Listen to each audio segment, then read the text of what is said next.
ready for your dictation. The dictation starts in 5, 4, 3, 2, 1.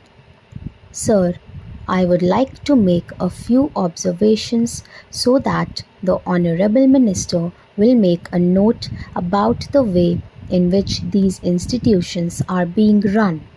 It is a good thing that these institutions have been started, but at the same time, we are suffering from lack of coordination in regard to our technical education. We have certain institutes like the Polytechnic, etc., under the Scientific Research and Cultural Affairs Ministry, and they are run through the state governments. Then, there are the engineering colleges under the universities, and thirdly, sir, trade technical education is imparted by the Central Labour Ministry at the state level. In addition to that, the states have certain arrangements of their own for technical education. I feel that there is no effort at coordination, and that leads to a good deal of confusion. Perhaps if there is effort, there are certain difficulties. I hope the Honorable Minister will tell us about that.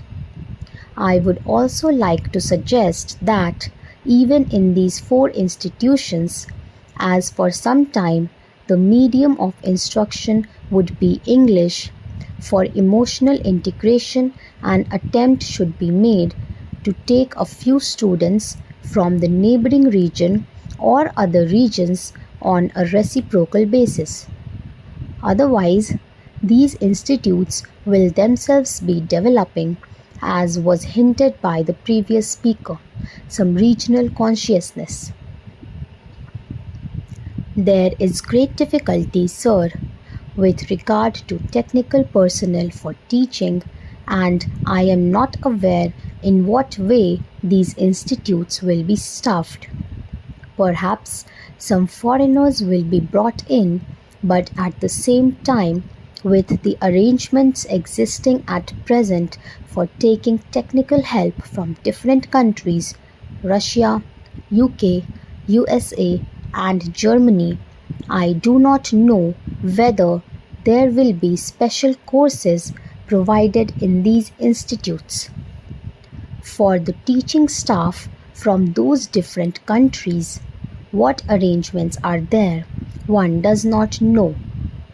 In the present arrangement for teaching, I should have liked to mention the 5th arrangement for teaching at present, provided through the various industrial concerns like Bhilai, Rourkela, etc.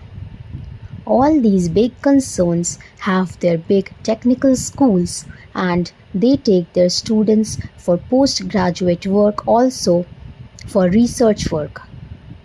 What will therefore happen with regard to the standard is a question.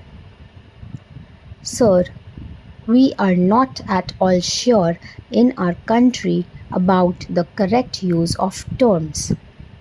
I would, for instance, mention here the word polytechnic.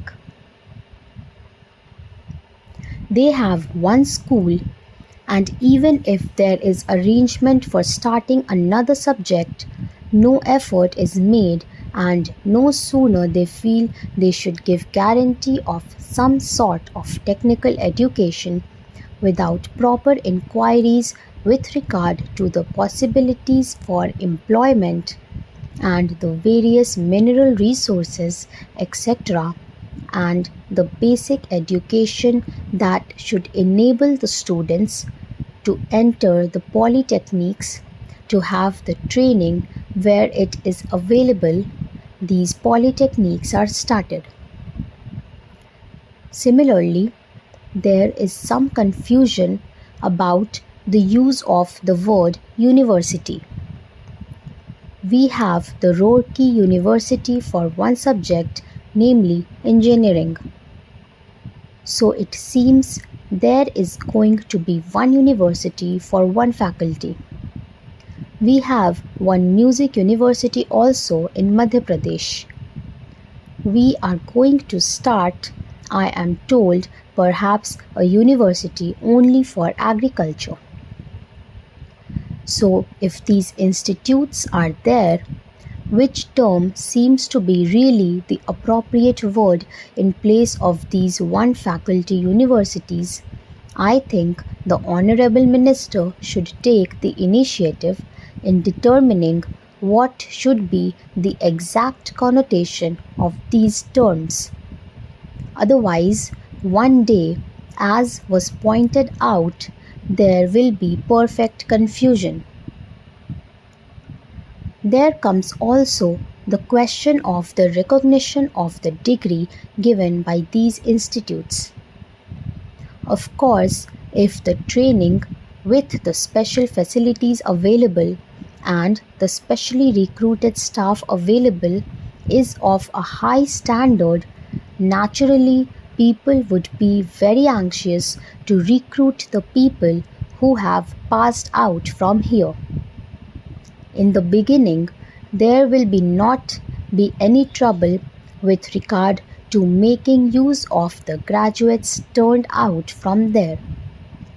But the question of recognition has to be decided on certain principles, and those principles should be laid down and followed from the beginning.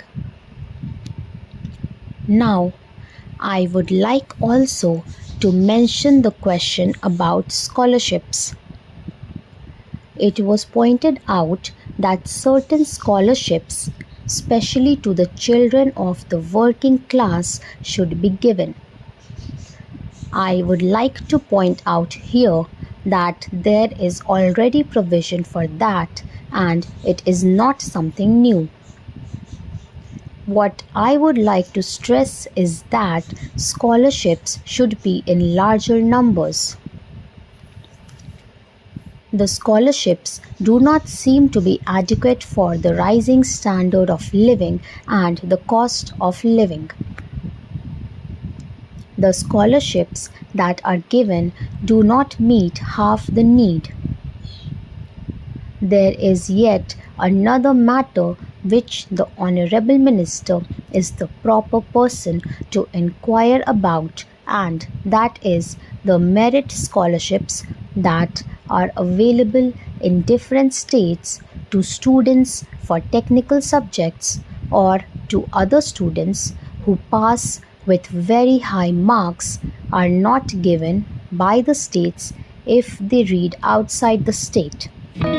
That's all friends, thank you so much for watching the video. Please like and subscribe and don't forget to share the video with your friends.